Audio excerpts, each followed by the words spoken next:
Friends, welcome to Subbareddy entertainments. ఈ channel ఎవరైతే subscribe చేసుకోలేదో సబ్స్క్రైబ్ చేసుకోండి, లైక్ చేయండి, షేర్ చేయండి. నన్ను ఆదరిస్తారని కోరుకుంటున్నాను. సో ఈరోజు కంటెంట్ వచ్చేసి, నాకు బిగ్ బాస్ చూస్తుంటే ఈ మధ్య చూడబుద్ధి కావట్లేదు. ఎందుకు అంటే నాకు ఇష్టమైన సోనియా గారు బయటకు వచ్చేసారు. ఆ సోనియా గారిని అంటే ఇంకా బాగుంటుండే. ఇప్పుడు ఎందుకు చూడబుద్ధి కావట్లేదంటే, నిఖిలు మన పృథ్వీ వీళ్ళిద్దరూ బాధపడుతుంటే చూడలేకపోతున్నారు. వాళ్ళు ఏంటంటే ఎమోషనల్గా ఫీల్ అవుతున్నారు. సోనియా బయటికి వెళ్ళింది, బాధతో ఉన్నారు, గేమ్స్ కూడా సరిగా ఆడలేకపోతున్నారు, ఎఫెక్ట్ చూపించలేకపోతున్నారు. అందు గురించే అంటే గతంలో ఒక బిగ్ బాస్లో అఖిల్ మోనాలి ఏదో పేరుంది, అమ్మాయి పేరు సోనాలి మోనాలి ఏదో పేరుంది. ఆమె మోనాల్ ప్లస్ అభిజిత్ విన్నర్ అభిజిత్ కూడా ఉన్నారు. వాళ్ళిద్దరూ ఒక అమ్మాయిని ఎలా చూస్ చేసుకున్నారు, వీళ్ళిద్దరు కూడా అలానే చేసుకున్నారు. కానీ ఈ మధ్య ట్రాక్ మారిపోయింది. ఏం ట్రాక్ మారిందంటే, పృథ్వీ వచ్చేసి విష్ణుప్రియని తోలుకున్నాడు,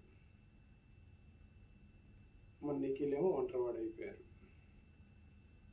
ఇంకొక అమ్మాయి నిఖిల్కి ట్రై చేస్తుంది, కానీ నిఖిల్ పట్ల దూరం పెడుతున్నాడు. సో ఇప్పుడు ఆ అమ్మాయి టీంలోకి వచ్చింది కదా, సో ఆ అమ్మాయి లైన్లో పెట్టాడు ఇప్పుడు నిఖిల్. అదే కదా ఇంతటితో టాపిక్. వాళ్ళ గురించి ఏం చేస్తే, అదే మణికంఠ నీకేమైనా పిచ్చా, మెంటలా, ఉర్రా సాంగ్ నేను బిగ్ బాస్లో పంపించింది, ఆట ఆడలేవు, ప్రతి ఒక్కదానికి ఎమోషనల్ అవుతావు, అదేది ఏడుపు ఆడది ఏడ్చినట్టు ఏడుతావురా పోయి నువ్వు. దేనికి పోయినావు నాకు అర్థం కావట్లే. బిగ్ బాస్లో వాళ్ళు పెట్టిన టాస్కులు, గేమ్స్ కానీ అన్నీ విన్ అయ్యి సాధించడానికి వెళ్ళావు. ప్రతిదానికి ఎమోషనల్ అవుతావు, వాళ్ళ దగ్గర బకరా అవుతావు నువ్వు. నాకు అర్థం కాదు. లాస్ట్ టైం పాపం వాళ్ళిద్దరి మధ్య దూరి బకరా అయ్యావు, ఇప్పుడు వీళ్ళిద్దరు టీం మధ్యలో దూరి బకరా అవుతున్నావు. ప్రతిసారి నువ్వే జోకర్ అవుతున్నావు, మధ్యలో ఇన్వాల్వ్ అవ్వడం, జోకర్ అవ్వడం. అవసరమా? నీకు అవసరమా చెప్పు? అవసరం లేదు కదా. నీ పాటికి నువ్వు సక్రమంగా గేమ్ ఆడితే నువ్వు దేంట్లైనా అదే దాని మీద మైండ్ సెట్ పెడితే గెలవగలుగుతావు. అంతేగాని వాళ్ళ రాస్తాను వాళ్ళు టీము దాని మధ్యలో ఇటు పోవాలని చచ్చిపోతున్నాను వాళ్ళిద్దరి మధ్యలో. బేసిక్గా నాకు ఒక విషయం తెలిసింది ఏంటంటే, బ్రదర్, వ్యూవర్స్ అందరికీ చెప్తున్నా, బిగ్ బాస్ నుంచి బయటకు వచ్చాడంటే చచ్చిపోతాడు మణికంఠ. బిగ్ బాస్ నుంచి బయటకు వస్తే ఆడ సూసైడ్ చేసుకుంటాను, బిగ్ బాస్లో పెట్టి ఎప్పుడో బయటికి పంపించాల్సింది మణికంఠని. ఎక్కడ సూసైడ్ అటెంప్ట్ చేసుకుంటాడని బిగ్ బాస్ లోపలే ఉంచింది, లేకపోతే వాడు ఎప్పుడో బయటకు వస్తుండే, ఆడియన్స్ ఎప్పుడో బయట వచ్చేస్తుండే. బేసిక్గా మనోడికి విగ్ తీసిన కాడి నుంచి కొంచెం ఫాలోవర్స్ పెరిగారు, ట్రాన్స్ఫర్లేటర్ని. లేకపోతే మనోడు ఉండేటోడు కాదు ఇన్ని రోజులు. స్టార్టింగ్లో ఎలా ఉన్నాడు, ఇప్పుడు ఎలా ఉన్నాడు తెలుసా? నాకు తెలిసి అందరి చేతిలో బకరం అయిపోతున్నావు. ఆడందరూ ప్రతి ఒక్కరు మెచ్యూర్డ్గా ఆలోచిస్తున్నారు, నువ్వేమో అన్మెచ్యూర్డ్గా ఆలోచిస్తున్నావు. కొంచెం మెచ్యూర్డ్గా నువ్వు కూడా ఆలోచించు, గేమ్ మీద ఎఫెక్ట్ పెట్టు, ఫిజికల్ టాస్క్లో కూడా తోసేయి, కానీ జాగ్రత్తగా ఆడొద్దని ఎవరు అంటలా. నువ్వు చేసేదానికి, నువ్వు ఆడేదానికి అసలు ఏం సరిపట్లా. ఏదో పోతావు, ఒంటరిగా ఉంటావు, ఏదో పాటలు పాడుకుంటావు, గీక్కుంటావు, అది చేస్తావు, ఇది చేస్తావు, స్విమ్మింగ్ పూల్లో దూకుతావు, ఏం చేస్తావు, నీకేది ఇట్లా.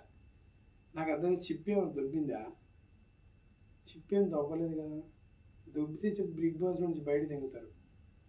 ఎవరు మా మైండ్ దొబ్బేస్తున్నావు. ఇంతవరకు ఇన్ని బిగ్ బాస్ షోలో, అంటే ఇన్ని ఎపిసోడ్స్ అన్న సీజన్లో, ఎన్ని సీజన్లో అసలు రోజులు అనిల్ అంటుండి నీకు బయట ఇన్స్టాగ్రామ్లో చూస్తే మస్తు ఫాలోవర్స్ మంచిగా చేస్తున్నావు. వీడియోస్ చాలా చూసా, మీ వీడియోస్ చాలా చూశాను ఇన్స్టాగ్రామ్లో. అయ్యో సీరియల్ యాక్టర్లతో కూడా చూసా. మరి నీకేమి నాకు అర్థం కాదు. ఆడొచ్చు కదా, ఆడితే పోయేది ఉంది.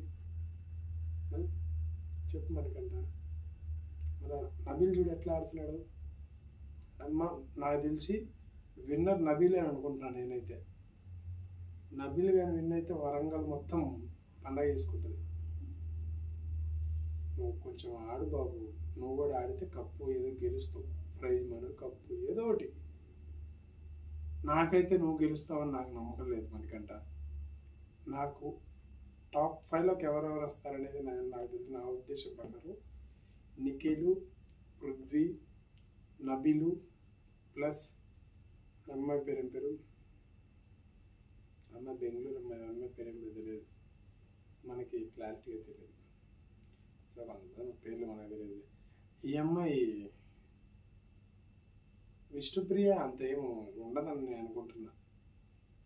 నాకు తెలిసి ఈ వీక్ రేపు వచ్చేది మాత్రం నాకు తెలిసి అన్నయ్య ఆదిత్య అన్న బయటికి రావచ్చు నాకు తెలిసి. రేపు సండే రోజు వస్తే రేపు ఈరోజు రావచ్చు నాకు తెలిసి ఆదిత్య అన్న, నా అంచనా ప్రకారం. లేకపోతే ఎవరో తెలుసుగా నాగా మనకంట. నీకు గేమ్స్ ఆడని చేదు కదా ఎందరో బాబు, నేను బిగ్ బాస్లో పంపించి మా బుర్రలు తింటున్నావు. నువ్వు మెంటల్గానే అయిపోయినావు. అది కాదు, అది నీలాగానే ఉండేటోడు పల్లవి ప్రశాంత్ దున్ని వచ్చాడు తెలుసా. ఒక రేంజ్లో ఆడుకుంటూ వచ్చాడు. కప్పు గెలుచుకొని వచ్చి ఇలా పెద్ద సెలబ్రిటీ అయ్యాడు. అసలు ఎవ్వరికి అందట్లా పల్లవి ప్రశాంత్. చూసావా సెంటిమెంట్తో ఎలా కొట్టాడు. నువ్వు కూడా అలా ఏదైనా మంచిగా ఆడు. ఎప్పుడు చూసినా నా ఫ్యామిలీ దానికే ఎడిట్ అయిపోతావా. చూడు, నువ్వు ఆడు, గెలిచిన తర్వాత నీ ఫ్యామిలీ నీ దగ్గరికి వస్తుంది. రాకుండా ఎవరుంటారు. కానీ కొన్ని ఎమోషన్స్, కొంచెం యాక్టింగ్ స్కిల్స్ అయితే మాత్రం చాలా ఉన్నాయి. లైవ్ స్క్రీన్లో బాగా చేస్తావు యాక్టింగ్. నాకు నచ్చింది నీ acting. I love your acting. But game ఆడి గెలువు చాలు, పట్టుదలతో ఆడు. వాళ్ళ దగ్గర బకరాగా వాళ్ళు చెప్పిన మాట ఇక్కడ చెప్పిన మాటలు అక్కడ చెప్పి నువ్వు బాగా జోకర అవ్వకు, బకరా అవ్వు. ఇది ఒకటే చెయ్యి అంతేనా. So friends, thank you for watching. ఇలాంటి మరెన్నో వీడియోస్ కోసం నా యూట్యూబ్ ఛానల్ సబ్స్క్రైబ్ చేసుకోండి, లైక్ చేయండి, షేర్ చేయండి. Thank you all.